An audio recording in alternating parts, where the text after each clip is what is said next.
Há 20 anos atrás, eu fazia parte de uma mesa, numa associação. E eu vi uma das histórias mais tétricas que eu já vi na minha vida. E pode ser que alguns de vocês já tenham ouvido essa história aqui entre vocês. E se já ouviram, vão lembrar comigo essa história com dor. Uma certa ocasião, numa igreja de um certo lugar no Brasil, uma mocinha pediu licença para conversar lá na frente, no microfone. Ela frequentava a igreja um ano e pouco. E ela pegou o microfone da mão da moça que estava terminando a escola sabatina e falou: eu tenho que contar para vocês um pecado meu. E as pessoas paralisadas olhando ela falar. E ela disse: eu quero contar para vocês. Estava ali na igreja naquela hora, o pastor se arrumando ali, ajeitando alguma coisa, a esposa do pastor com os 2 filhos, mais ali no lado da esquerda, da minha esquerda, e a igreja toda ali junta. Vocês sabem que entre a escola sabatina e culto a igreja fica bem cheia? E ela disse: eu tenho que contar o meu pecado para vocês. E o pecado que eu tenho que contar é que eu sou amante do pastor. Na hora que ela disse isso, a esposa do pastor desmaiou ali na hora. E os filhos correram para acudir. E o pastor veio para ela e falou assim: o que você está falando? Você enlouqueceu? Que isso, menina?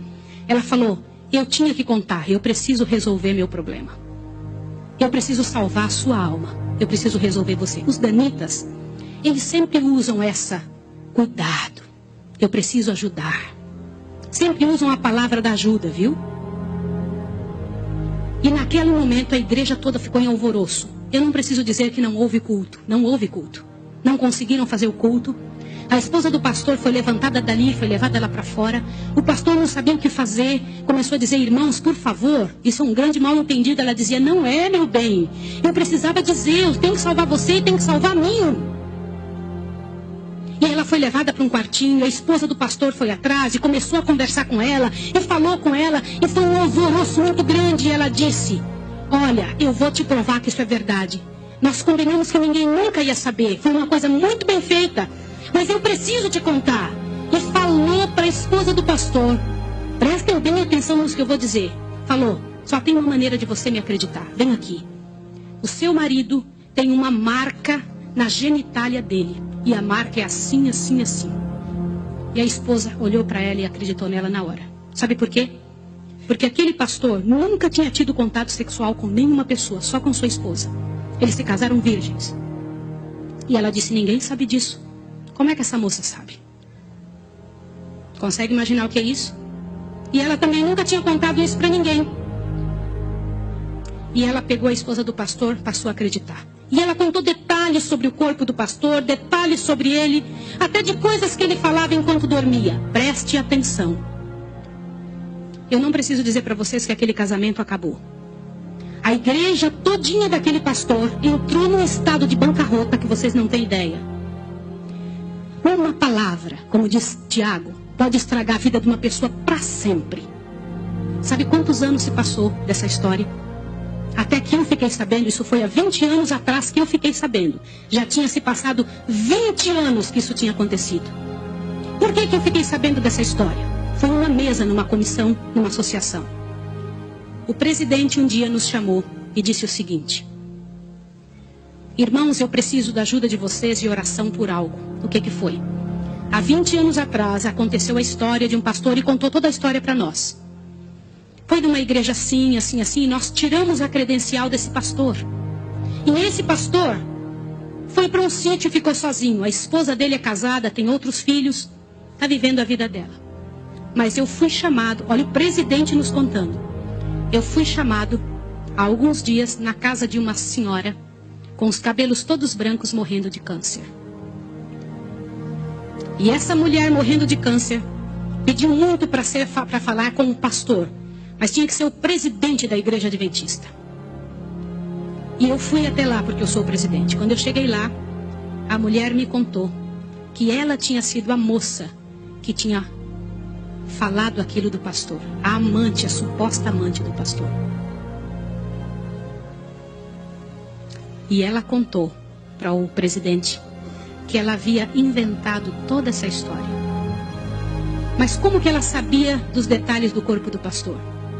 Na ocasião em que ela tinha se apaixonado pelo pastor, Ela trabalhava como faxineira dentro do hospital. E o pastor foi internado, prestem atenção, internado para uma cirurgia de apêndice e passou muito mal. E ela era amiga de uma enfermeira. E entrou dentro do quarto junto com a enfermeira, destampou o corpo do pastor e olhou o corpo do pastor todo, durante o tempo em que o pastor estava dentro do hospital.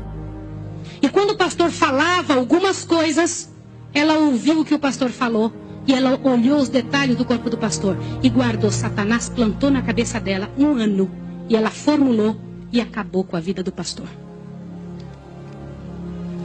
E o presidente pegou uma credencial, foi lá no sítiozinho onde o pastor o coitado daquele pastor, o caluniado estava, e chegou para ele e falou, junto com uma comitiva dos irmãos: pastor, eu vim aqui te entregar a sua credencial de novo, nós descobrimos que era mentira. Sabe qual foi a resposta do pastor, irmão? O pastor disse assim: vocês me devolvem minha família e meus filhos também? Vocês me devolvem minha reputação? Se vocês não devolverem junto, eu prefiro ficar aqui. E esse pastor, uns dias atrás, eu soube que ele morreu lá naquele lugar. Quem foi a assassina daquele pastor? Não foi só aquela mulher, foram todos que falaram junto. Porque, gente, quando acontece um inferno desse, uma multidão de gente sofre, uma multidão de gente machuca. Fica machucado. Meus irmãos, vocês me perdoem ter que falar sobre isso, mas é verdade. Existem muitos lugares que eu tenho muito medo de pregar, mas eu vou igual se me chama. Porque eu vou falar uma coisa para vocês. Ontem à noite eu comentei que a vida de quem prega essas verdades é altamente prejudicada. Uma coisa desse tamanho é passada de boca em boca, de forma que apareça o inferno no final. Será que existem danitas no nosso meio? O céu é um lugar tão fabuloso. Não vale a pena, meus irmãos. Não vale a pena. Deus tem mais para a nossa vida. Tem mais coisas para ocupar a nossa mente, para fazer parte do nosso vocabulário, para nós pensarmos a respeito das pessoas. Vamos fazer um exercício? Pense bem da pessoa que mais mal você sabe dela. Imagine isso agora. Sabe o que vai acontecer com você? Teu coração vai se encher de paz. Porque é isso que acontece, gente. Se você não for capaz de abrir a sua boca para trazer paz para a vida de alguém, não abra a sua boca para trazer o inferno para a vida de quem quer que seja. Jesus ama as pessoas pecadoras e miseráveis. Todas aquelas que pecaram horrivelmente, Jesus ama. E Ele tem mais para oferecer para nós.